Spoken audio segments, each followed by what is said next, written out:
Vamos voltar para a política. Olha, olha que interessante, a gente vai dar um dado agora para vocês que eu achei muito... Olha a pesquisa que foi feita, que dado interessante que eles obtiveram. Apesar do intenso fogo amigo da crise provocada pelo filme financiado por Daniel Vorcaro, Flávio chega à etapa da campanha, essa etapa da campanha em posição eleitoral melhor, e é isso que eu falei que seria interessante, melhor do que a ocupada pelo seu pai no mesmo momento da disputa em 2022. Ou seja, o Flávio Bolsonaro agora, no mesmo momento em que o pai, Jair Bolsonaro, em 2022 estava, o Flávio ocupa um lugar melhor na pesquisa. Está acima do que seu pai estava. Os agregadores de pesquisa mostram que Lula aparece com 46% das intenções de voto no segundo turno, enquanto Flávio registra 42%. Em 2022, nesse momento, a essa altura do campeonato, o Lula tinha 60% e o Jair Bolsonaro tinha 37%. Esses números rebatem a narrativa de que a candidatura do Flávio Bolsonaro está sem viabilidade. E a avaliação dos bolsonaristas é que os principais ataques enfrentados hoje partem dos adversários. Não partem dos adversários, mas do próprio campo da direita. Isso teria, enfim, influenciaria nesses dados. Olha, o ponto aqui, tá? Até para o nosso público entender direitinho, eu vou de novo, tá? Trazer. Ou seja, no mesmo momento da campanha, a gente tinha 46% do Flávio Bolsonaro e 42% do Lula, né? E o Jair Bolsonaro 60 e 37, quando era com o Jair a disputa. Ou seja, o Lula estava muito à frente do Jair, muito mais do que está agora. Diziam as pesquisas, né? As pesquisas. Tem isso, sempre tem isso. Agora, tem dois pontos, a partir desses números, que eu queria trazer aqui para vocês, que é o seguinte: primeiro, a candidatura do Jair Bolsonaro, ela tinha uma autossuficiência maior. Ele caminhava, a gente estava falando aqui de nenhum governante vai sozinho, ninguém consegue ter uma candidatura sem apoio de ninguém. Talvez o Jair tenha tido isso, né? A primeira, sobretudo, a candidatura do Jair, ela foi impulsionada por ninguém. Jair Bolsonaro é um fenômeno político. Você imagina o Jair Bolsonaro hoje, com seus direitos políticos, livre de processos, livre de perseguição, podendo dizer e fazer o que ele quisesse. Quanto Jair Bolsonaro estaria, se fosse hoje Jair Bolsonaro versus o atual mandatário?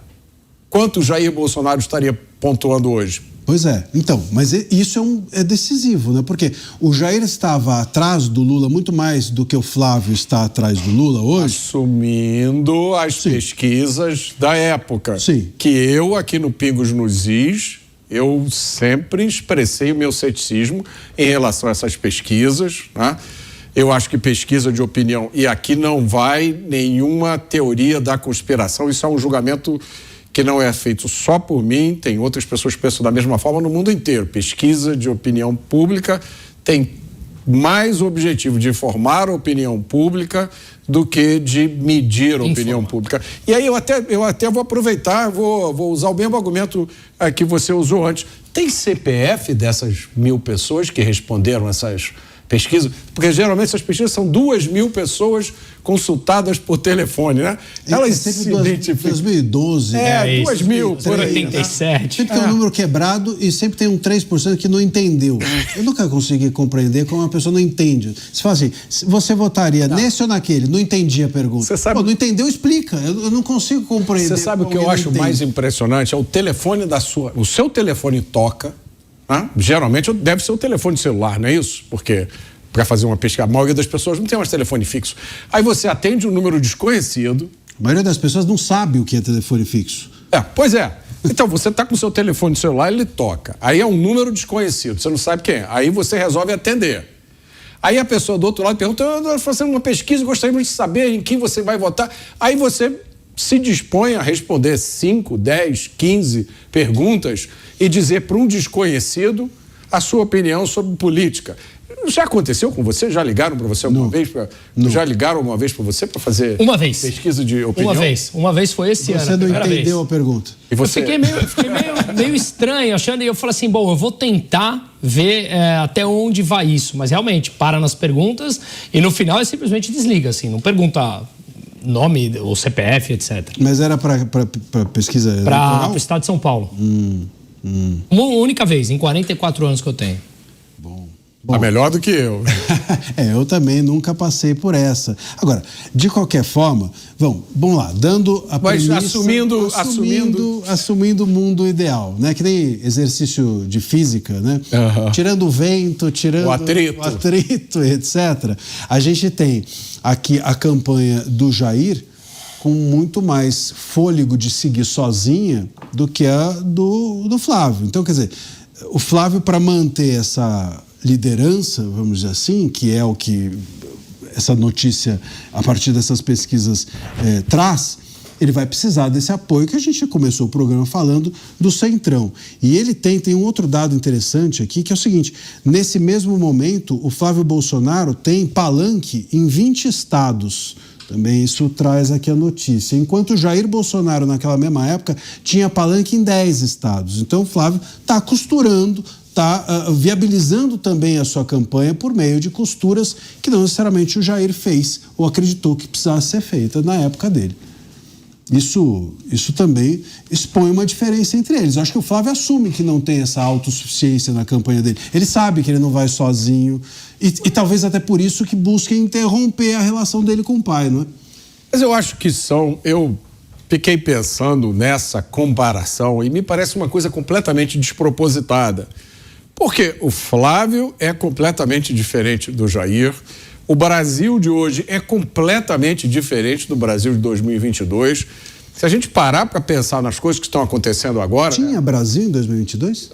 Eu acho que estava em processo de... Mas as diferenças são tão grandes. Na minha opinião, hoje, a característica essencial do Brasil é a insegurança jurídica completa. Tudo pode acontecer. Amanhã pode sair uma decisão dizendo que o Flávio está inelegível. Por que não sairia? Sem explicação ou justificativa, né? Ou com a explicação qualquer dessa, qualquer uma. Maluca aí. Então, você comparar como o Flávio está na campanha dele com o que o Jair, com a situação do Jair... Por isso que eu falei que é importante vice. Você fala, em qualquer momento pode se tornar inelegível. Por isso que é a importância da Mas aí vice. Mas aí, Marcília, o Flávio fica inelegível e aí vão deixar o vice que ele escolheu ser... Assim... Bom, alguém precisa assumir. Alguma coisa precisa acontecer. Eu acho que essa comparação da campanha do Flávio com a campanha do Jair é completamente despropositada. Eu tenho a opinião de que o Jair Bolsonaro, independente de qualquer coisa, é um fenômeno político e eleitoral sem igual na história do Brasil. É lógico, né? Se o Jair Bolsonaro estivesse hoje em pleno gozo dos seus direitos políticos, sem nenhum tipo de ameaça, sem nenhum tipo de perseguição, em plena atividade política, a cena do Brasil ia ser completamente diferente. Então, não dá para a gente abstrair dessas coisas. Ele está preso. Ele está preso num processo do golpe de Estado, que foi aberto de ofício, que foi julgado pelo juiz que era supostamente a vítima. A gente não pode esquecer essas coisas todas e fazer uma análise eleitoral de cenários baseados nessas pesquisas que eu, mais uma vez, digo aqui. Eu me sinto na obrigação de sempre lembrar essas pessoas, a todo mundo. Essas pesquisas que saem, são divulgadas como sendo coisas conclusivas, são 2.000 pessoas consultadas por telefone. E aí, em cima disso, você tira uma conclusão de como pensam. Quantos eleitores tem no Brasil? 100, 120 milhões? Não, mais. Mais até. Cada um tem que pensar sobre isso.